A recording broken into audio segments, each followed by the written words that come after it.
Ticketing is a huge part of a rail transport system, and Melbourne is no different. From the tickets of the 1800s to the MiKey of today, let's look at the 6 main eras of rail ticketing in the city of Melbourne. Number 1. The Edison ticketing system. First introduced on the Manchester to Leeds Railway in the 1840s, Thomas Edison, a station master in England, created a way to easily and cheaply print railway tickets, much to the joy of rail staff across the world. Prior to them being introduced, all rail tickets were either handwritten or expensively printed, with the process taking a very long time. You can imagine the problems at Flinders Street in peak period. With suburban tickets, a bit of orange or yellow indicated travelling to Melbourne, and a bit of white meant you were travelling away from Melbourne, with variations. Overall, 14 countries used the method, including France, Germany and Argentina, with colours of Melbourne's tickets being introduced gradually over time. Puffing Billy still has an Edmonton's ticket data that I believe they still use today, although I may be wrong. Used for a very long time, they were slowly taken out of service with the gradual decline of public transport patronage in the 70s. With the need to revive the railways, they were replaced in 1981. An iconic part of Melbourne for people who remember it, the Edison ticketing system set up innovation all across the world. Number 2. The Zonal ticketing system. The introduction of the Zonal ticketing system meant we first saw Zones 1, 2 and 3 implemented. Its main purpose was to simplify rail tickets, creating a better experience for passengers that is easier and quicker. This system also introduced the term concession, which replaced the previously separate terms of pensioner and child under 15 years. The term concession could be more applied to other groups of the population who were also entitled to reduced fare travel. Other examples of cards included date-to-dates, Rail Plus 4s and versions used for trams and buses. Despite being in service for only 2 years, the ideas used allowed for more innovation and simplifying of rail tickets in Melbourne. Number 3. The Neighbourhood Ticketing System. Prior to their use all over Melbourne, trials were completed in Geelong and South Melbourne and were highly successful. However, when introduced on a Sunday in Melbourne, the criticism was high. Passengers were unhappy with the price increase. However, advertising soon helped them find better value in weekly tickets. The city was divided into 10 neighbourhoods and on paper seemed to be very easy to understand.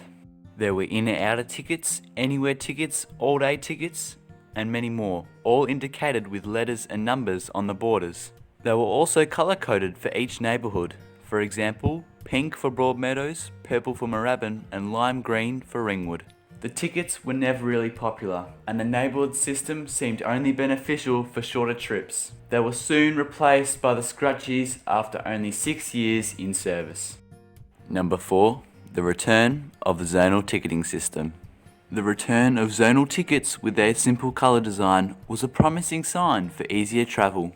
Yellow was Zone 1, Zone 2 was blue and red was Zone 3, and because of the Kennett government cutting train staff across the city, these tickets were mainly pre-bought, and this way proved very costly, with paper tickets only available at large staffed stations.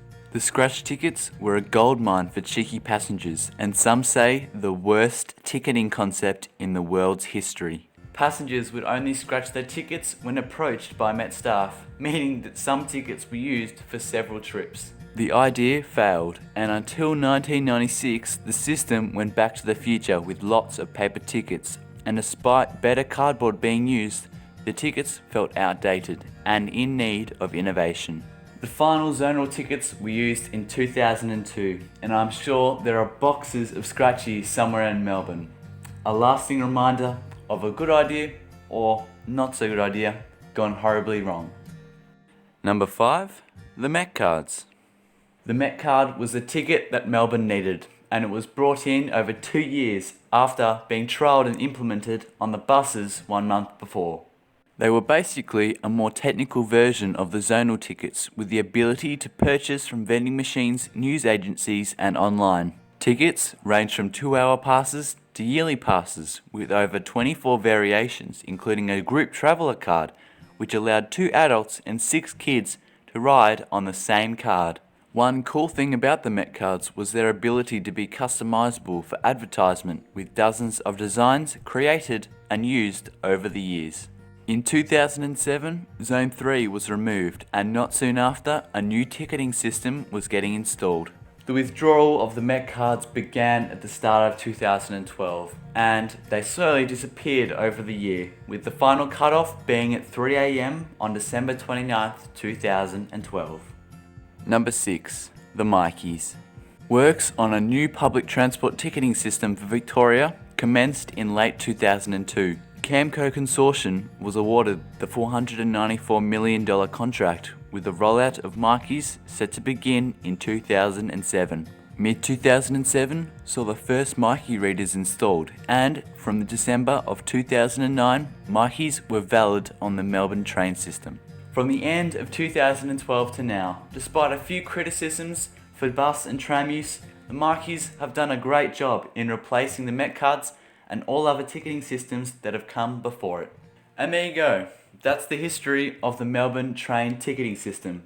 Of course, I'm only scratching the surface, and I'm sure I'll do some more videos in the future, and this is rail specific, with tram and buses having some different tickets in their history. And now, let's head to the outro. Thank you guys for watching another video. Like and subscribe if you did enjoy, and as always, let me know down below of any video suggestions or feedback. This has been the Trainman, and until next time, goodbye.